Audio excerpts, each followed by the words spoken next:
This video is sponsored by Real Vision. Way back when we started this show, one of the first topics we covered was Trump and the Chinese trade deal. Well, here we are months later and it's still the one thing. Considering the new tariff announcements and the trade deal being seemingly on hold, we figured now was a good time to update you. So that's exactly what we're gonna do on this week's episode of Real Vision's The One Thing.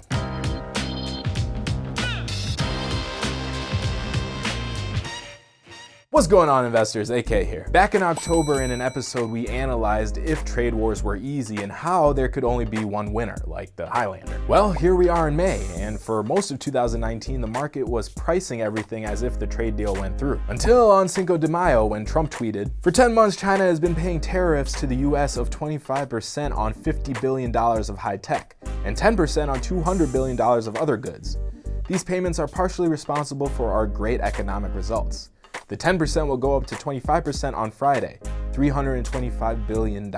After the tweet, China was the first major market to react. The Shanghai Composite Index fell over 5.5%, while the S&P didn't even move. To put that into perspective, the S&P has only had a one-day drop that bad once since 2008. A nearly 6% move off a tweet?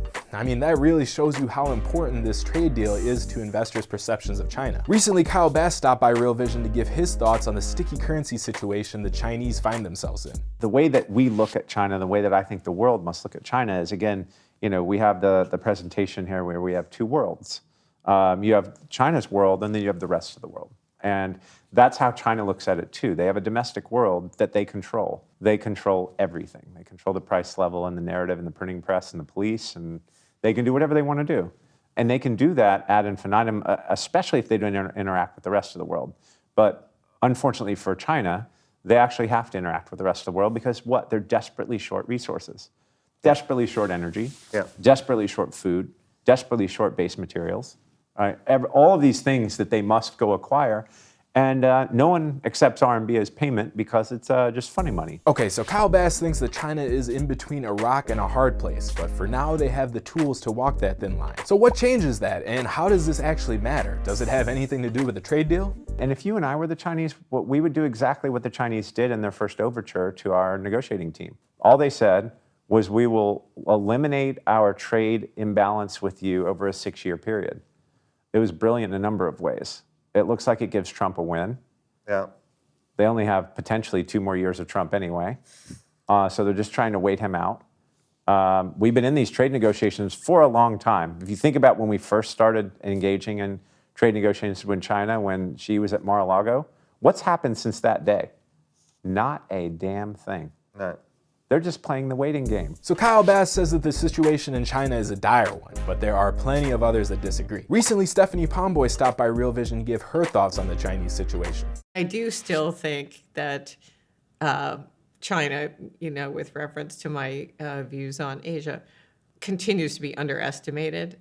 And it's amazing to me that there was all this consternation about their reliance on exports and how they really need to develop a self-sustaining, internal economy. And they're doing that, which by definition will entail taking some hits in the transition. And yet the moment their economy starts to slow a little bit as they're engineering this transition, people get hysterical that it's, oh my God, China, they're going to cease to exist. They're going to disappear from the face of the planet. Meanwhile, they're focused on this very long-term path, and their Xi doesn't have to worry about being reelected in 2 years. That's true. So he can take that long-term perspective and take some pain in the near term to get where he wants to be. So I still think China is underestimated. I still like it. Obviously, there's plenty of volatility there if you want to get your blood pressure going. So even though Pomboy had a lot more confidence in the Chinese being able to overcome their economic challenges, she still admits that they're there. In Pomboy's words, Kyle Bass definitely wants to get his blood pressure going, which is why he painted a doom and gloom picture for China. So let's round up what we know. The global markets priced everything as if the trade deal was a sure thing. But Trump's Cinco de Mayo tweet shattered those expectations, and the Chinese market reacted appropriately, while the US market didn't even move yet. Now, I can't tell you what the next thing to move the markets will be, but what I can tell you is that it's a fluid situation. So if you want to track that move, then make sure you subscribe to Real Vision. I'll talk to you next week.